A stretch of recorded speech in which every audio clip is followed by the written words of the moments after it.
I have my co-host here, Elizabeth. Hey, Hi. hey, honey, how Hi, are you? everyone. Good. How are you? Happy Monday. Happy Monday. Uh, You're the only person I call honey on the podcast. Okay, I'm not sure what to respond. All good, all good. So, for folks, if this is your first time listening, um, we created this. Liz and I created this podcast to talk about our personal journey in short-term rentals. We've been doing this for almost 10 years now, and the show really is designed to help you better invest your time and money as you're looking at short-term rentals. So if you are interested in this as an investment strategy for yourselves, then you're found the right place. And with the new tax rule changes that happened in July 2025, just makes buying short-term rentals that much more attractive with the STR tax loophole, which allows you to offset your taxes from W-2 job, 1099, self-employment income, any type of income, really, capital gains. Um, Reduce your taxes by buying a short-term rental. So, and Liz and I are super passionate talking about that. So, because Liz, do you like paying taxes? Well, I would say I didn't know what I didn't know back then, 10 years ago. I thought it would just what you have to do and it's taken out from my paycheck. I actually didn't know how much I was paying till I met you probably and you told me this is how you look at your taxes. Like, oh, okay. And that was like a light bulb moment for me. I was like, okay, well, I never really understood what it mean. How do you look at your tax return? How it's broken out because it's just taking out from my paycheck back then for W-2 and you just pay the remaining. Sometimes you get some back. And when you get money back, it's like, oh, I actually get some money back without thinking about it. Yeah, So now understanding all the nuances, yes, of course, I want to try pay our due, but also want to minimize what I can and then invest those for our family wealth, right? So yeah. No, I think it's just a funny point that you bring up. I think a lot of people have that same make that same mistake, right? Like, because you don't. I mean, I think the system's designed that way. Like, you don't see yeah, the pain because it's like they just take it before you even see it. So it's like okay, and then but you look at your 1040 your Form 1040 that you file, and then there's a line there. I forget, like line 41 or something, but it says there like what your actual taxes due. Like that's actually the money that you owe, and then they're taking it every 2 weeks from you. So there's a taxes paid number, and if you owe money, you have to write on a check, and if you pay too much, then you get a refund back. But you've already paid that money. So I think that's like yeah, I mean it's a big like light bulb moment for a lot of people and I think for us it was like a big thing, right? Like being able yeah. to kind of do what we've always wanted to. Well, you convinced me to buy real estate, which is correct, and it's been super powerful. Yes, very powerful. We can The talk about our journey. Yeah, well, we'll talk about that. Like, so we get a lot of questions. So I want to make this episode about. We get a lot of questions about, um, like, how do we know like what short-term rental markets work. Like we get asked this question all the time, especially due to STR, like the best program, like where we help high-income professionals execute this STR tactical strategy. Well, like how do you know what's working? Like what's working? And my response always is like, it depends on your situation. Like what works for me might be different from you, which is why we have this entire process, right? We go in, we ask you to fill out a questionnaire, and then I spend an hour with you going through exactly your situation, and we talk about which markets would be the best fit. So I think that's processes work really well. But like, how do we even get that information? Maybe talk about that. Like, how do we actually even have that knowledge in our head to be able to share with with others? Yeah, so I think that's one of the big step, right? Like the intake, uh, onboarding you do with client to understand their financial situation. However, it's not like every single market just works. It's usually not where you live. Majority of the client would recommend the market. It's they need to take a flight or they need to drive a couple hours. But how do we know those market work? I think a couple things. One, I would say from our 10 years of experience just investing running this business and we have seen the cycle through different time during the boom when we first started, and COVID when everything was dead, and a pickup boom again after COVID. And now it's kind of like correcting, and then still, but I do still think there's plenty of opportunity. But I think through the 10-year cycle, we have met a lot of great connection, and we always stay warm with this connection. We go to conferences, we go to different meetings, networking event, just constantly learning what's working right now in the market and share best practices and insights together. I think Yeah. that's one of the powerful, really powerful things to do is just keep networking. You never say no. Those conferences are gold in my opinion.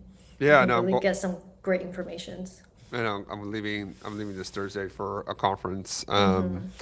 in Raleigh. So I'll be there to do an AI talk. But on that point, it's we knew this for a long time. So the people that are like big now, they weren't big before.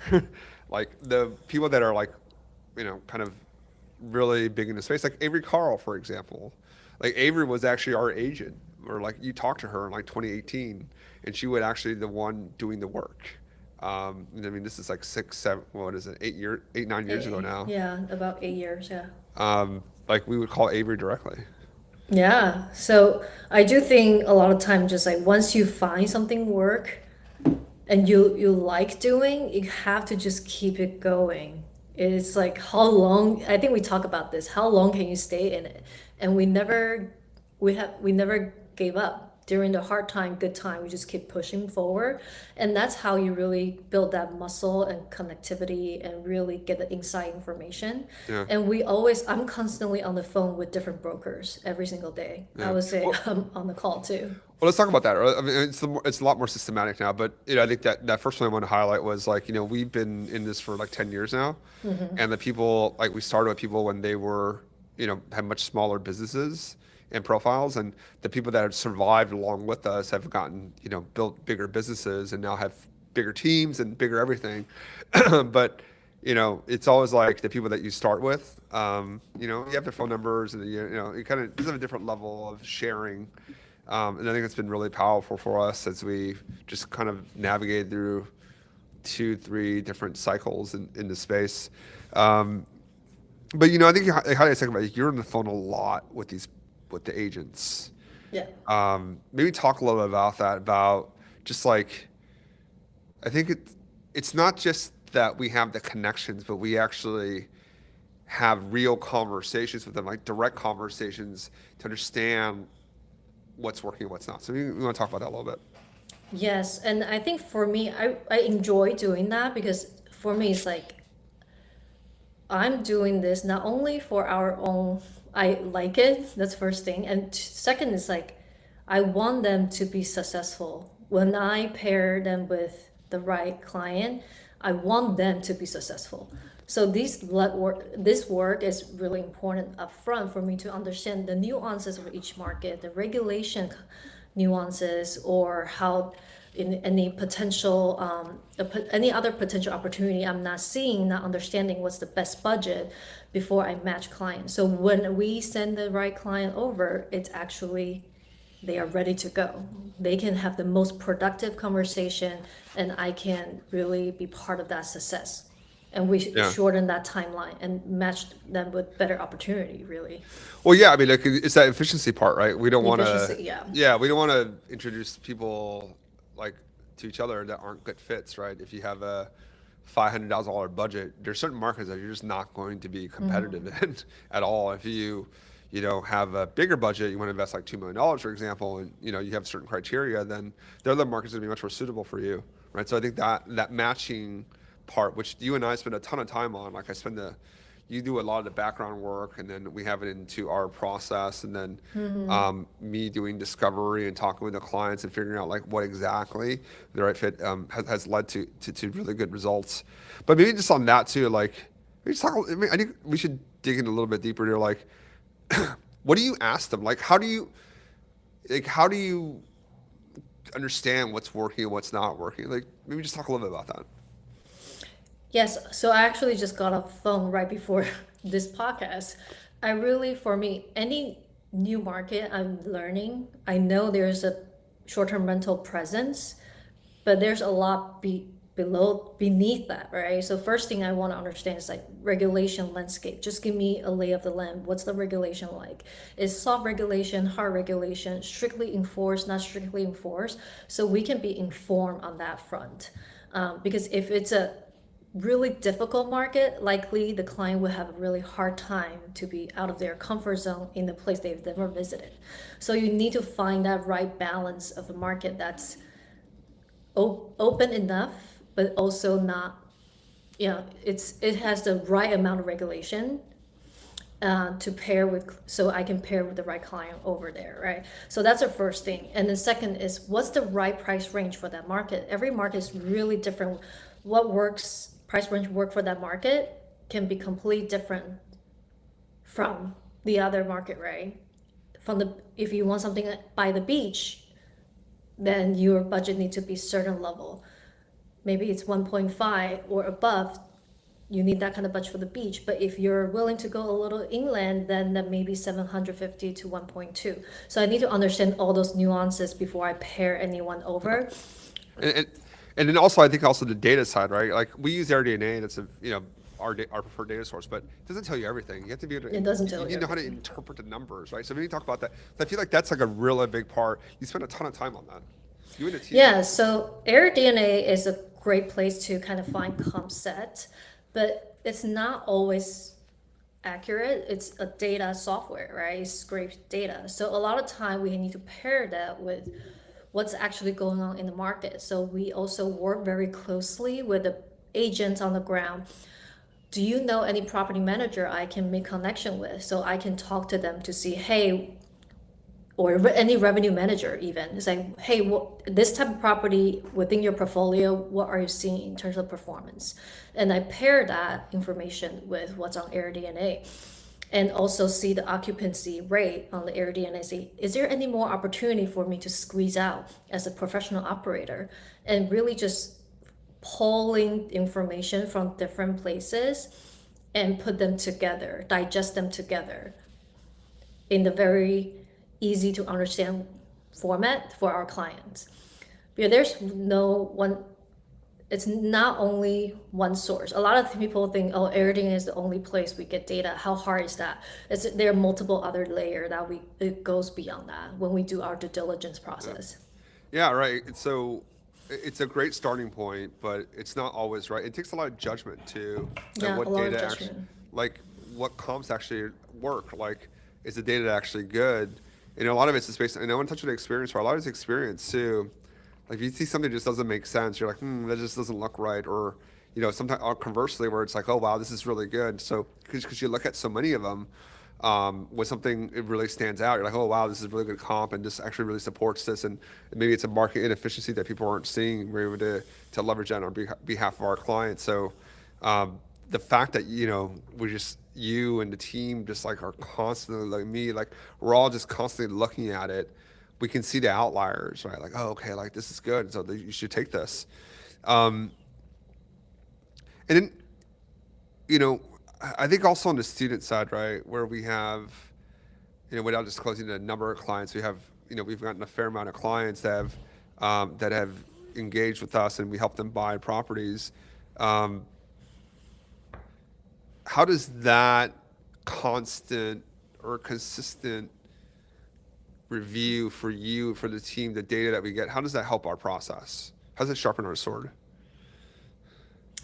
I think it's repetition. I think that applies to the same way from our investing journey. You just get better. The more you look at it, you practice that muscle. The more properly you look at it, you analyze, you start to know where are the levers, like where are the costs you can control that you should be looking at from the operation expense that can really give you the best leverage, right? So we teach that a lot in our mentorship on the weekly calls. And also on the revenue side, where are the biggest lever you can do in terms of your design and also based on the comp set we're seeing. So you can start finding pattern within each market. And I Mm-hmm. would say the hot tub investment in one market doesn't equal to hot tub investment in the other. they might result in may not be the best ROI for you, right? Then we would recommend instead of hot tub, you should do this instead for this market, given what we are seeing. So I think that all comes from just looking at a lot of data set. All we do every day is dedicated looking All at right, those things. all right, Liz. How many properties do you think you've looked at in February, or just this year? Just like we're recording this March This 2nd. year, Just this I year, from I can't January, even February. tell you. Like I okay, don't even know. like 100. Probably more than that. I literally look at Okay, properties all day long, every day. 200. 200, yeah, I would say close. 200 property. So you're always very uh, how do we say? Um, very. Was that Ve- Chinese? what does it? Okay, it slipped You in just there. keep. No, I think you're always very humble in the way you view yourself. I don't know, maybe it's like the Taiwanese part or the woman part. I don't know. Um, but I would say to you, like you are probably the one of the top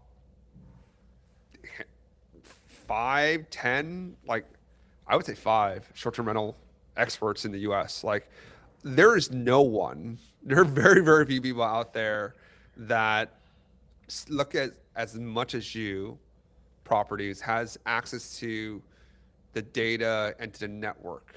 Like I don't think there's anyone else, like myself included. I don't think there's anyone else out there that is as deep into all the major markets as you.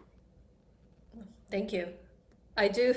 The thing is, like, I didn't realize that until you told me that because I feel like I'm just doing what I like, and I know this will move the needle. These are the things I like to look at, and I just keep doing it repeatedly every day. I just get better and better. You look, the more property you look at, the more data you have, the better decision you can make. So you just keep compounding on what's working. I don't know. And also, I think you should recognize that because it's true. So I think you should give yourself a little more credit. But I think also too is like we're going to go in contract for a multi-million dollar property this week, as you know. After this podcast, there's some contract stuff that you and I need to do. I'm gonna go. I'll be out there Friday looking at it. But also, I think it's very rare that someone like you is actually buying for yourself and on behalf of clients. I think a lot of people out there, they're looking, but they're looking from a data analyst perspective, or they're looking at a fund, or they are, it's part of a job. Like, I would argue very, very few people, if any, are out there that are looking at it through like my own personal capital. Like this is my money. This is like our money that we're investing. And like I think it's so different when you look at something when it's your own money versus you're investing in someone else's money. Yeah. And I think I do have that when I look at every single deals too, analysis for our clients. Of course, it needs to match what their goal is and then what their capability at the time. But also from investor angle, I would look at it as like, does it make sense for a first time investor? I will look at from my angle too, and I pair all of those together and make the best recommendation, what we believe is right, right? So yeah, it is a different approach, and I do think it's powerful from as an investor angle. That's important nuance too as a first time investor, right? You have to look at it from and like I would say like 90% of our clients are first time investors, first time short term rental investors. I think a lot of them have, or they all one, we have a lot of doctors, dentists, and finance folks. But they might have one or two long term. They might own their own home. Most people own their own home. They have maybe 1, 2 short term, long term rentals. But it's the first time getting short term rentals.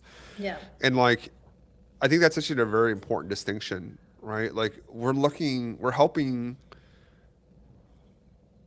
our clients analyze these properties, and we look at it from a very much a risk adjusted perspective. What do I mean by that? Yeah. What I mean by that is like, like if it's your first time, you got a job, you got kids, like we're not trying to shoot the moon here, right? We're not trying to like take the biggest swing here, the biggest upside and also the biggest downside. We're like, what is something that's like Yeah. more likely to work, right? Given your constraints.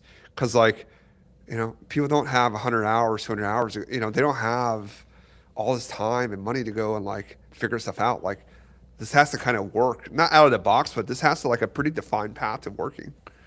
Yeah, for sure. And sometimes they may talk to the other investor or other agent they spoke to before and say, oh, all you have to do is to add a bedroom here, add a bathroom there, renovate a kitchen. Is all easy work. But is it really easy work if you have never done it? We have done it, and I don't think it's easy, even after all this time, and especially with young family, young kids. It adds more constraint again to your time capability of being flexible.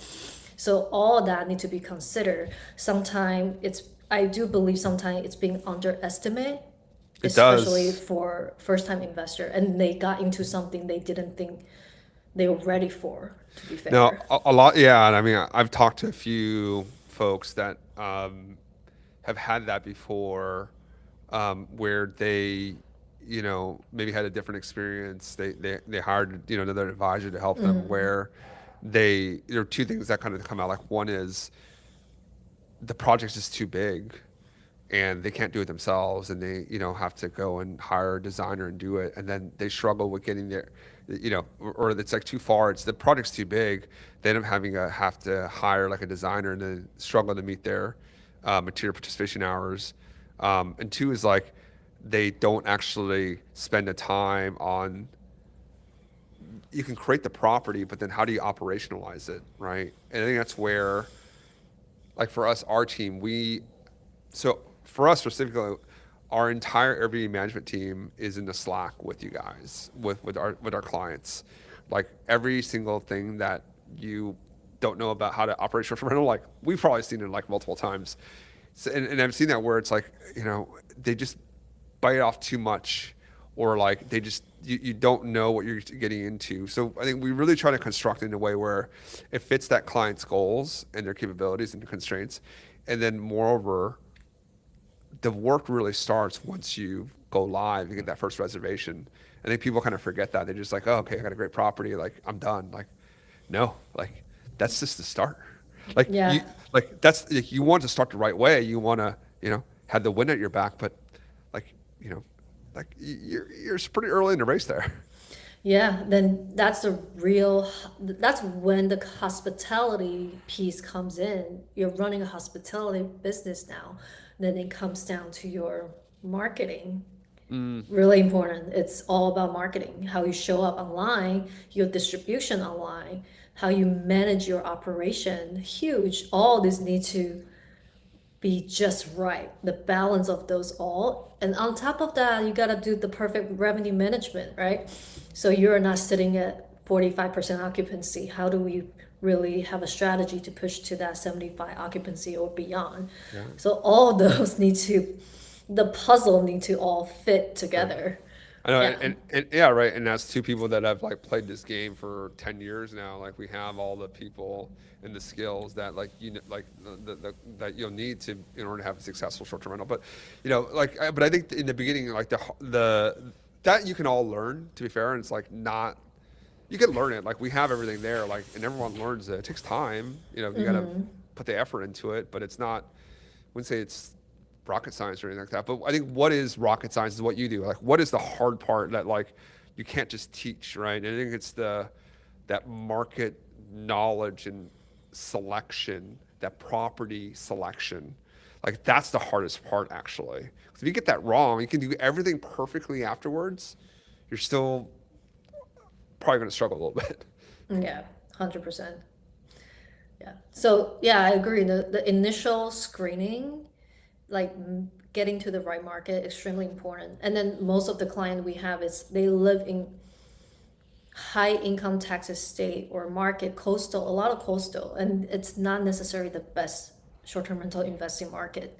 So they need to go somewhere else. California pretty California's pretty tough. It's We have really we hard. have a lot. So we have a lot of California clients, a lot of Northern California, Bay Area, East Bay, South Bay. We have a lot of LA clients, LA, Orange County, Riverside. Like, California is I mean, you're probably making pretty good money if you're living in California, but also like it's hard to invest in California. Like we're outside California, like that's where you and I spend a ton of time is like figuring out like, okay, based on like this price range, what works? Based on this time, this works. Like, and that, I don't know, it's taken years. Yeah, it really is ears. And I think the call you the level of detail is going beyond that, right? It's looking at their financial as well, their financial goals, and in the next 1 or 2 years, any changes, major changes in their life, all those are taken into consideration. So it's very I feel like it's really important on that first onboarding you do with them because it sets the tone for everything else come after in our, I guess, in the search process. Yeah. No, Work really work hand in hand. That's why well, we make a good team, I guess. no, it's nice to meet our clients. To like to Yeah. actually spend real time with them, and it's cool. Like really being able to develop a community, get to know each other. So it's nice to it's nice that and people have like now recommending their friends and family, their coworkers. Like Ben recommended his like coworker. Ben's one of our clients, is a doctor, and recommended one of his doctor friends to join. So it's cool to and I think and kudos like really kudos to you for one like your love of real estate. I think that passion for it allows you to be on the phone for so many like me hours and hours a day. We're always on the phone. Yes. But it's great it's great and we leverage that knowledge for ourselves and we think that like that's the hardest thing to recreate is just like that time and depth in this business, right? The access to the people that you have, the quality of the conversation, the fact that they just know you for so long, like and you kind of grow up in the business together. It's just a different kind of Yeah. relationship that like you can't easily recreate. Well, look, I mean, I want to cover a separate topic. Let's do it on a different pod. Let's do it on the next podcast together. But I think for us, it's been a pretty busy like last couple of days. Our daughter had she's young, but she had to get her tonsils and adenoids surgery done this past week, and it's been a lot for us to like work from home, and I think being staying home parents, both of us really like we're both almost always at home, and how like if you're a staying at home parent, why short-term rentals makes a ton of sense. Not just from a financial perspective, but also just from a personal perspective. So why don't we hit that on the next episode? Any last words, Liz? No, I do think that's we are very passionate about that topic, and I do think some people have different definition of stay-at-home parents, and we have our definition of what that Oh, that's means to us. So I think that will be a really fun episode to kind of decode how we view that. I feel like that is kind of a label. Everyone has a certain projection of that label, but how do we think about that? How do we define stay-at-home parents ooh, I that's like that. Ooh, working I from like. home? I think it's really will be a really fun topic to talk about, and we are both very passionate about. Spicy. Okay. All right. I like it. I like it. I like it. All right. Well, we'll do it for next one. And folks, I hope you enjoyed this episode. Really wanted to highlight the depth and experience it takes to really understand what's a good short-term rental market. So I think for you out there, if you're listening, right, the more time, some advice, the more time that you spend on one market, the more depth that you get, the more conversations you have with not just your real estate agent, but like people, everyone in that market. Go on the Facebook groups, like talk to all the people that are already operating, so you can build those relationships. Like learn how to actually like look at the AirDNA data and actually not just like see what it is, but go actually read the blog behind it. They have like a whole section on the data analysis, actually how they come up with it, so that you can really understand what these numbers actually represent. And then if you can do that, like have those like deep on the market in the market knowledge conversations with brokers, listing operators, really understand the data from the AirDNA side, like how they actually come up with it, put that together, and then like put together a quick model and see like what that can represent. Like that's what we really do for our clients, and if we can do that, it can really help de-risk this investment. So don't just like rely on AirDNA or rely on just one. You're a real estate agent. Like you have to look at this holistically, and if you do that, your odds of success are going to be that much higher. So if there's something that you take away from this episode, I hope that that came through. So we'll do the next episode shortly. And if you're listening live on YouTube or LinkedIn, we'll see you in a few minutes.